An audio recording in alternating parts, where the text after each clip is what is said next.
পৃথিবীতে একজন মানুষই শুধু জানতেন যে তিনি পৃথিবীতে কতদিন বাঁচবেন, সেটা হচ্ছে সাইয়েদনা আদম আলাইহিস সালাম। ওনাকে বলে দেওয়া হয়েছিল তুমি পৃথিবীতে বাঁচবে 1000 বছর। সাইয়েদনা আদমের সামনে অনেকগুলো রুহু রাখা হলো।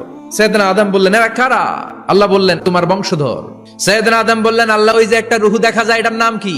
এটা তোমার ছেলে দাউদ, সে দুনিয়াতে নবী হয়ে আসবে। সাইয়েদনা আদম বললেন মাবুদ আমার ছেলে দাউদের কত বছর হায়াত আপনি দিয়েছেন? আল্লাহ বললেন মাত্র 40 বছর। সাইয়েদনা আদম বললেন মাবুদ এত ফুটফুটে সুন্দর আমার ছেলে দাউদ মাত্র 40 বছর দিলেন কেন? আল্লাহ আপনি বাড়ায় দেন, আল্লাহকে বাড়ানো যাবে না, লেখা হয়ে গেছে। সাইয়েদনা আদম বললেন আমার 1000 বছর থেকে 60 বছর আমি আমার ছেলেরে দিয়ে দিলাম। আর আদম আলাইহিস সালাম পেয়েছিলেন 1000 বছর, 60 কমে গেলে রইল কত? 940 বছর পৃথিবীতে থাকার পরে মালাকুল মাউত চলে এসেছে, এসে বলল জিইতু আন আকবাদা রূহাক, রূহ কবজ করতে আসছি।